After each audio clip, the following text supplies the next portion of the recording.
give you fair warning. I'm going to go off in two different directions, and I hope I'm going to bring it back together and give you something to think about. And it's all going to be tied together better than it was last night. How many of you have found, or I shouldn't say this, you probably all have, to be honest, you have a certain expectation of what is about to happen. Maybe you build it up. I'm not talking about kids at Christmas, but you could use that as an example. But whatever your expectation was, as life unfolds, it's not quite the same. I'm not saying it's better or worse, but all of a sudden, it's just different. Have you had that? Raise your hand if you've had that in your life. Okay? Yeah, it's very interesting. The young people know, of course not. Not yet. But you will. Seriously, you will. And I can bring it up in the good time. I remember it was several months ago, standing in this pulpit, a couple of you almost stoned me because I committed a heretical sin. And I said, you know, whatever my expectation was for the end of Downton Abbey, it really was terrible. And I you know, it's like I committed treason or something. You know? I'm sorry? No, okay. And on the other hand, take something beautiful or good. We went to pick out a dog that we were told we were going to get. We went to adopt a dog, and that dog, paperwork screw up, was adopted by someone else, and Abby ended up adopting us because we tripped over her in the hallway. She wouldn't move until we took her home. Whatever your expectations are, sometimes life brings you a change. Sometimes better, sometimes worse. So imagine and put yourself in the position of someone who you talk about every Advent. This mysterious voice coming out of the desert, someone probably who lived in the community of Qumran and then comes into the Galilean area. He's a messenger. He's harsh. He's tough. His name is John, and with his message to spread, thank you very much, he's been thrown into prison because he's antagonized just about every religious and political authority there is. And he has, from the depths of prison, reminded people that someone is coming after him who's going to be a fierce judge, who's going to bring fiery judgment, and God is finally going to make this sick world right. And what does he hear about? As he hears in prison, he hears about this person out there who is preaching and healing and forgiving and loving.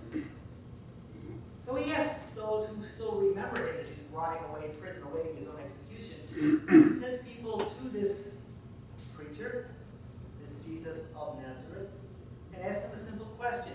Are you the one we've been waiting for, or have I been wasting my time? Is someone else coming? Why are you doing what you're doing? You're not following the script. And if you're not the one who is to come, then who the bloody you know what are you? Tell us in real talk is what the scripture asks. And as happens in our life most of the time, he doesn't even get a direct answer. Adversity and being faithful put him in prison. And now, where is God when I need him? And by the way, if you are God, would you get me out of here? Not just because the food is terrible, but the end result is going to be. And he doesn't get the response, you're right, I am what you're waiting for. He doesn't get a direct answer because life very rarely gives us those direct answers. God very rarely gives us those direct answers. We have to search, we have to pray, we have to struggle.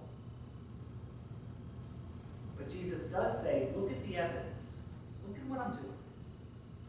This is a ministry of healing. It's a ministry of overcoming disease and death. It's about preaching and being with the poorest of the poor, just like Isaiah centuries ago wrote about. Look at the evidence and come to your own conclusion. Because ultimately, all the words on a page, all the sermons ever preached, are never going to convince you of who Jesus is and why you should be committed to him. So while these are messianic acts of prophecy being fulfilled and salvation really is at hand, rise, it's not exactly in the form you expected, because God often comes into our lives in ways we don't expect. And it takes eyes and ears and open heart to be aware. So we are standing, or you're sitting, I'm standing here, 14 days to Christmas morning. And we're preparing for the coming of Christ in a very personal way, reaffirming our identity in the one who is to come and the person we believe who has come in time and space, in history and in grace. But don't take my word for it. God comes in ways that the world doesn't expect. And here's the point. Here's where I hope it brings together. When the people left, and Jesus got to talk to them in almost a stage whisper, and said to the crowds of people, look, when you went out to see John, what did you go out to see? The question I'm going to pose, as I twist the words and it sounds similar, is as you come into this building, as you listen to his word, who is God calling you to be? Because ultimately, if God is going to be seen in our world, a world that does prefer darkness, you and I are the evidence. How we live, how we speak, how we love, our priorities, how we are open to the grace of the Spirit. We are the evidence that makes Jesus real to a world that does not want to see him here. To really know we are empowered by the Spirit. I share a funny thing that happened the other night, and I've got one of the confirmation kids sitting in front of me, and two others are babysitting right now. I'm not going to tell you who the voice was, because I do promise that I will respect their privacy. Anyone who's gone to that class knows I do respect their privacy. But I'm taking them through the Sermon on the Mount. I'm taking them through what it really is to follow the call of being a disciple. And we're talking about things like what it means to love your neighbor. And if you love those who love you, what good is that? Anyone can do that. And forget about murder. You can't even be angry. And one of the four kids, stage whisper, turns around to someone else and just kind of blurts out, oh my God, I'm going to hell. And like I said, I'm not going to tell you who it was. But the point being, left to our own devices, left to our own strength, living on our own without the power of the Spirit within us, yeah, it is impossible. But the point also is that guess what? With that power, with that Spirit within us, being open to God's grace, all things are possible, and you become the evidence that Emmanuel, God is with us, is still with this world. So is your faith based on hearsay? Or has it been upon the experience of God in your life? Don't look for God in the ordinary places, because God comes in ways we often don't expect. And as Jesus says, look, if I come in the ways you don't expect, don't be offended.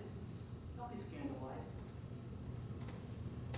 He comes in ways we're not even prepared for. But open your eyes, open your ears, open your heart. Be who the Lord is calling you to be. Join yourself to the reign of God. Beware of the healing that he offers. And the healing you can offer others is me. So as I said, I'm twisting the question. I'm not asking